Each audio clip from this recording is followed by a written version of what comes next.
When you think of video games, the name Mario would probably stick out like a sore thumb. It's a name that everybody knows, and it's a franchise that everybody is, so well familiar with. But when you think of Mario, there's one game that sticks out like a beacon, one that just can't be ignored, and that's Super Mario Galaxy.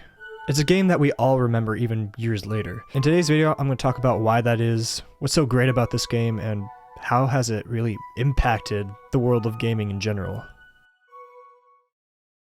For a great many years, Mario was known as a platform kind of game, and from its very simple and pixelated beginning. In 1996, however, we were introduced to something new and spectacular, and that's 3D Mario with Super Mario 64.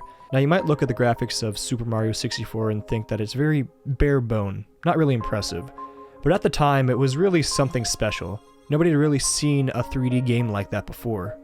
It was a new genre. 6 years after that, we were introduced to Super Mario Sunshine, which, again, was something that was relatively new. With increased graphics and better gameplay, it was something special for its time. But then came Super Mario Galaxy, and that's where the game completely changed.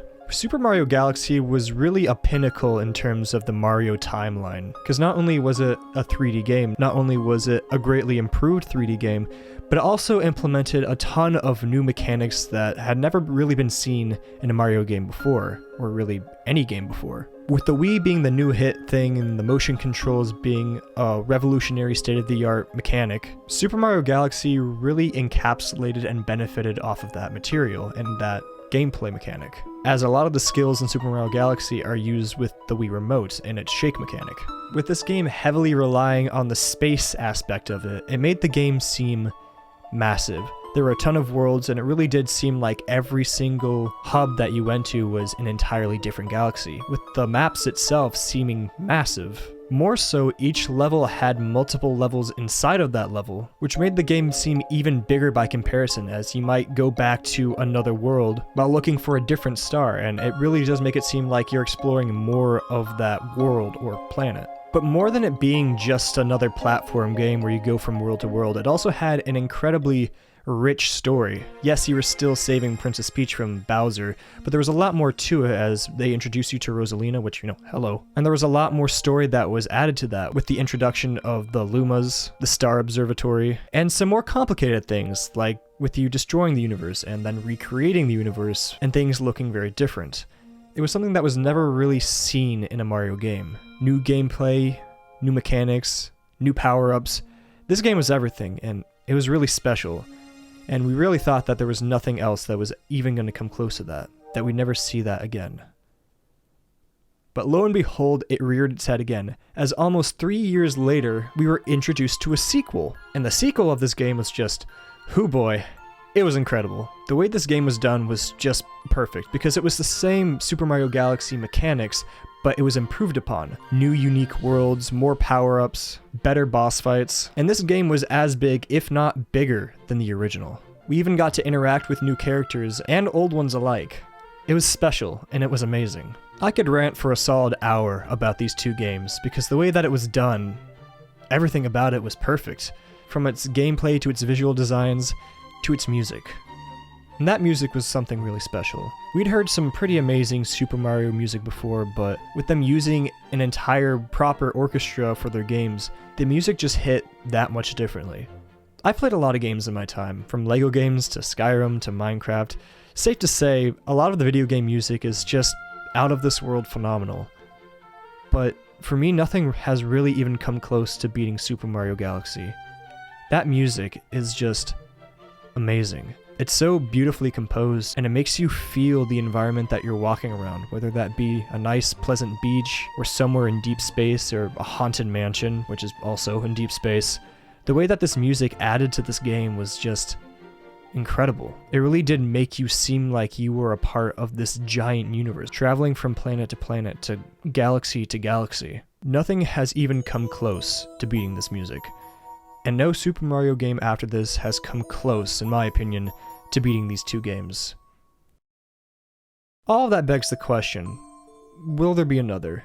It's a cry that I've heard for almost a decade now, and I myself have made the same cry. Where's Super Mario Galaxy 3? And now going into 2024, I'm sure it's a question that a lot of other people have as well. The sad reality is I don't know if there's going to be a third. The fact of the matter is the last game came out in 2010, so there's now a 14-year gap between the last game and a potential third. Not to mention the age of the Nintendo Switch is getting up there. It's getting quite old, quite elderly. And while the Switch still does have a motion type mechanic to it, I don't know if it would fully encapsulate the feeling that the Wii used to have.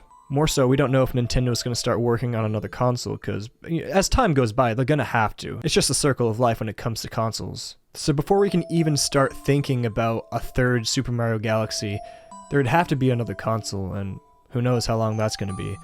So while we might wish and hope and pray that a third game might be on the way, I wouldn't get my hopes up.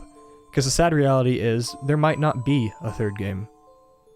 And while I won't lie and say that that would kind of sadden me, it does make me happy that I did get 2 fantastic games. Because they are fantastic games. And if those were the only 2 games that I ever played in terms of Super Mario Galaxy, I'd be fine with that. This game really did mean a lot to me. I used to live in Washington State, and in the middle of 2008, we decided that we wanted to pack up and move all the way down south of Texas. Now, I don't know if you know this, but 2008 was not exactly the wisest time to start moving for houses after, the housing market crashed. We managed to get lucky and we managed to get our house, but it was a hassle to get into. We sold our house in Washington and we were on our way to the house in Texas, only to find out that the house in Texas wasn't ready, so we had to live in a hotel for about 3 weeks. On top of that, my sister got incredibly sick, and then she had to go to the hospital. So me being around 7 years old, I was at the lowest I've ever been at that point in my life. I had no home, I had no friends, and I was constantly commuting back and forth between this hotel that I really didn't know and the hospital, which, again, I really didn't know. It was a really stressful and scary time. And I remember back in the hotel, when everybody was all stressed out, wondering about my sister's health, about the house, all I really had was the Wii, and the only game that I managed to take out of the moving boxes was Super Mario Galaxy. And I remember specifically which level I'd play over and over and over again. It was the level with the rock monster in that little haunted area galaxy. I don't know the name of it, but I remember the level, and I remember being so frustrated trying to play that level. But looking back now, over 14 years later, it's a memory that I, in a way, hold near and dear to my heart, because throughout all of that turmoil, throughout all of that stress and all that anxiety about what's going to happen in the future, I had, at the bare minimum, that game to kind of keep me distracted. And I could play the levels over and over and over again, and it managed to keep me preoccupied for hours. That game really did mean a lot to me. A couple years ago, I decided to go back and look at the game myself, and while the graphics aren't as impressive as I once remembered it, it was still really good. And more so, the gameplay was still just as good as I remembered it. That's something that never changed. That's something that will always remain the same to me. It really was ahead of its time, and I really don't think any other game in terms of the Mario franchise has even come close to beating it. Because this game helped raise a generation. This generation. The generation that played the Wii. The generation that didn't expect such an advance in technology in the way that it has these past couple years. Everybody that played the Wii now is now getting ready for real jobs and real life. We're not kids anymore. And while I have no doubt in my mind that we will deal with some hardships in the future, I have no doubt in my mind that this game has really helped raise us. So more than a tribute, this is a thank you. Thank you to Nintendo for making this game. Thank you for Super Mario Galaxy.